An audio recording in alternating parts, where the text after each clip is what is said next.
पंजाब कांग्रेस में मचे घमासान का अभी कोई अंत भी नहीं दिख रहा है। अभी सिद्धू और चन्नी का विवाद थमा भी नहीं है कि पूर्व मुख्यमंत्री कैप्टन अमरिंदर सिंह ने यह दावा कर दिया कि कई कांग्रेसी विधायक उनके संपर्क में हैं और उनकी तरफ से नई पार्टी की घोषणा होते ही वो उनके साथ आ जाएंगे। इन बातों से कांग्रेस के माथे पर चिंता की लकीरों का गहरा होना वाजिब है। उधर कांग्रेस के कई सीनियर नेता ऐसे हैं जो कह रहे हैं कि पार्टी आला कमान को नवजोत सिंह सिद्धू ने अच्छा मौका दिया था, उसका लाभ उठाते हुए सिद्धू का इस्तीफा स्वीकार कर लेना चाहिए था ताकि उनको भी सबक मिलता और दूसरों के लिए भी एक सख्त संदेश जाता। बहरहाल पार्टी नेतृत्व ने ऐसा नहीं किया। अब खबर है कि पंजाब को कांग्रेस के हाथ से खिसकने से बचाने के लिए पार्टी नई रणनीति बना रही है। पंजाब के घमासान का ही प्रभाव है कि पार्टी पहली बार प्रदेश की राजधानी और केंद्र शासित प्रदेश चंडीगढ़ में नगर निगम चुनाव में अपने स्टार प्रचारकों को चुनाव प्रचार के लिए उतारने का फैसला कर रही है।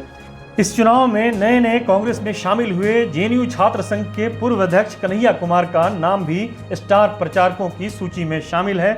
इसके अलावा प्रियंका गांधी को भी चंडीगढ़ में सभा करने के लिए शहर कांग्रेस की ओर से आमंत्रित किया गया है। साथ में कांग्रेस के और कई बड़े नाम हैं जिनको चुनाव प्रचार में उतारने की तैयारी चल रही है। अब तक नगर निगम के चुनाव स्थानीय नेताओं के नाम पर लड़े जाते थे, लेकिन मोदी युग के उदय के बाद ये बदलाव भी देखने को मिल रहा है कि राष्ट्रीय स्तर के नेता भी स्थानीय निकायों के चुनाव में काफी दिलचस्पी ले रहे हैं। पिछले वर्ष बीजेपी ने ग्रेटर हैदराबाद म्युनिसिपल कॉरपोरेशन के चुनाव में अपने राष्ट्रीय अध्यक्ष जेपी नड्डा और केंद्रीय गृह मंत्री अमित शाह को चुनाव प्रचार में उतारा था। उस चुनाव की मदद से भाजपा एक नए राज्य पर कब्जा करना चाह रही थी। चंडीगढ़ में कांग्रेस का भी मकसद कुछ वैसा ही है। जब भाजपा अपने बड़े नेताओं को हैदराबाद भेज रही थी तो उस समय ये सवाल उठे थे कि बीजेपी एक शहर के चुनाव के लिए अपने बड़े नामों को दांव पर लगा रही है, कहीं ये कोई बड़ी रणनीतिक चूक तो नहीं कर रही है।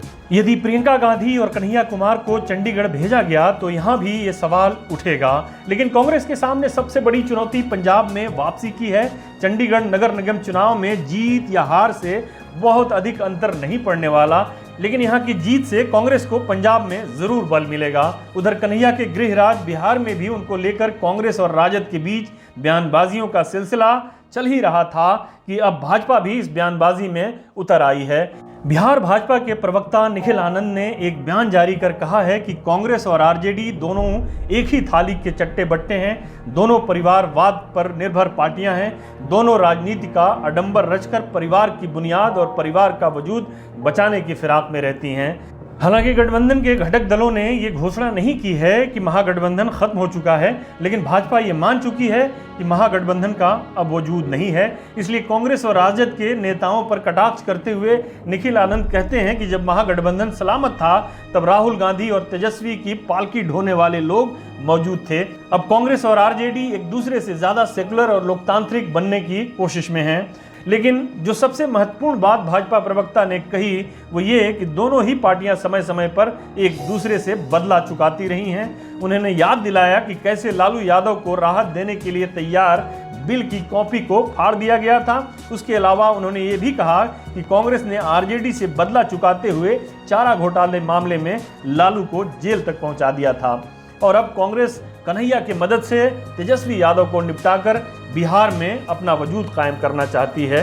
भाजपा प्रवक्ता का बयान इसलिए भी दिलचस्प है क्योंकि अभी 2 दिन पहले ही बिहार के कांग्रेस प्रभारी भगचरण दास ने ये आरोप लगाया था कि भाजपा और राजद में डील हो चुकी है और राज्य की 2 विधानसभा सीटों के उपचुनाव के बाद दोनों का गठबंधन हो जाएगा।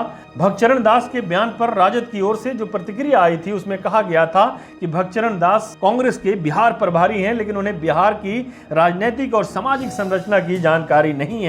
लेकिन न तो भगचरण दास का बयान जानकारी के अभाव में दिया गया था और न ही भाजपा का आज का बयान राजद पर दिए जाने वाले उसके पहले के बयानों से मिलता जुलता है।